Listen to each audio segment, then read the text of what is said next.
the Detroit Tigers. They hired AJ Hinch, former Astros manager. He was fired from Houston due to his involvement with the Astros cheating scandal leading up to their World Series win in 2017. He now finds himself with a young team in Detroit with a lot of talent. So, guys, any initial reactions to the move, and how does this shake things up in the AL Central?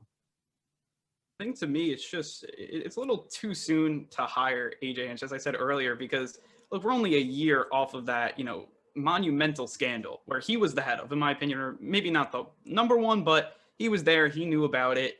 And to me, this just shows that other teams, look, I do think he's a good manager, and look, he built a World Series winning team. So that's obviously, if you're, a young franchise, like, the Tigers have a young team, like I definitely see the intrigue in that, but I don't know. Right now, I would try to stay away from that. I think the negative press that could come of AJ Hinch right now is way too big with a young team.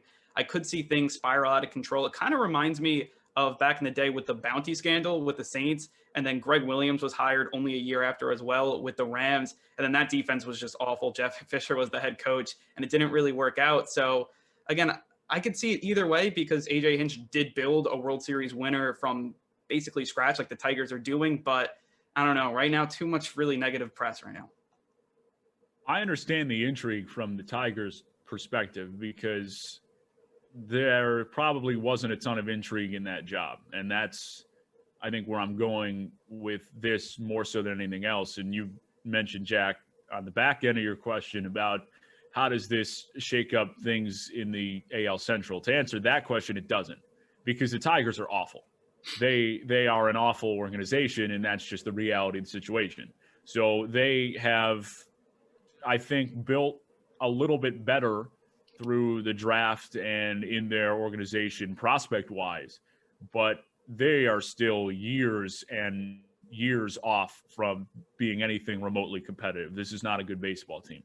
So, again, I understand why Detroit wanted to make a move because – they probably couldn't attract a manager of the caliber of AJ Hinch, or at least with that resume. I think in part it's a little bit inconclusive about how good of a manager AJ Hinch is right now because there's some spooky stuff that was going on in Houston for at least 2017. And I got to tell you, I'm skeptical about the idea that that didn't continue after 2017 when they apparently didn't get caught until after the 2019 season. So I don't know how legitimate all that stuff was. At the end of the day, it's just, as you said, Andrew, negative press. And it could happen and work one of two ways, where you feel like AJ Hinch is going to come in and do a very good job, so it won't matter anyway, or it's going to take away from some of the job that your young players are trying to get done and develop. And if you feel like AJ Hinch can be a difference in that, that's great. I don't believe that really for a second, because I don't think a manager can have that much impact on the players that he is coaching. I think it's about the organizational structure and how from AA on, you're being developed by any number of coaches in that organization and how you draft and the players that you bring in. So I don't think that AJ Hinch makes enough of an impact on this organization to make it make sense. I agree with you that it is too soon to make this move, but at the end of the day, if the Tigers win, I'll shut up and listen because that's all that matters. Now, on the other side of that, Nick, you said that the Tigers stink. Is that right? Yeah, they do. We were saying that about the Astros for so long. And it took a guy like AJ Hinch to come in and develop a lot of that young talent. And I understand you can't put that all on one person. But they were a team that were bad for a long time. And you look at a team like the Tigers, who have been bad for a long time, and they've got a lot of really talented young arms. Does that matter at all? And do you think that they can make a similar ascent that the Astros did? I think that's kind of the interesting thing because he did do it before. As you said, I mean, look, that Astros team was a laughingstock of the MLB for a few years there. They were like almost openly tanking to try to get the first pick, and it worked out for them. They won a World Series, obviously the cheating scandal, but still it did work out and they were able to get rings out of it. And it's interesting to see what Hinch could do, though. I mean, to me, it's something that, can he do it again? Was he the only reason that it happened? Obviously, he's not the one picking the players. That's more, on the front office level. But I do think that he could manage kind of a young team, and I think he has that experience, and I think that does help. And the one thing that Nick said, which I thought was really interesting, was that no one really else wanted that Tigers job because they're just such in a bad spot. So for them, there's a lot of upside. Yes, there is some downside, but for them, you do look at that upside, and I definitely understand why they would make that move. Again, I understand it from Detroit's perspective. I'm just going through here. So we're 23-58 this year in the 60-game. Sorry, 23-35. That's my fault. But 23-35 in the 60-game season, 58-game season. They didn't make it to 60 this year. But 47-114 in 47 wins. That is 47 wins. That is close to the fewest wins in Major League history, if it's not.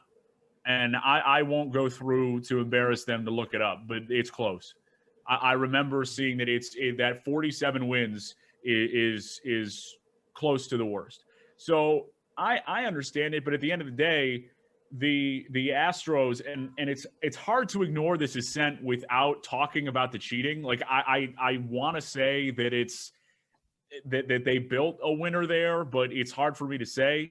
And I know that they had some success this year. They were also under 500 in the regular season. They got a little bit hot, but the Astros were also able to bring in the right players.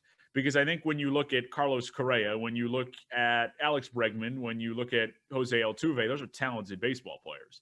And George Springer in that group as well as the core that they brought through. And then they're able to trade for Justin Verlander and trade for Garrett Cole. And I think their pitching staff was good, and the bullpen was good enough in the teams that had success. So I think it's going to take more, as you guys have alluded to, than just simply A.J. Hinch. He was able to do it in Houston as a byproduct of the organization that was able to bring in good players.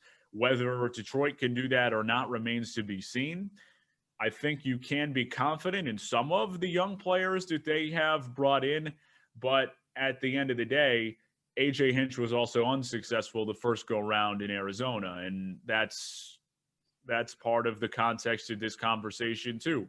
So we'll see. It remains to be seen. It's hard to say because nothing has happened yet. He hasn't managed a game in his career with the Tigers yet, but to me, it can go just as well as it went in Houston, but also not to ignore that he was with another organization and has managerial experience with Arizona, and that didn't work out because they didn't provide the right players for him around him. And that's the reality with baseball. The manager's only going to do so much. It's about the organization and the players that you're bringing in.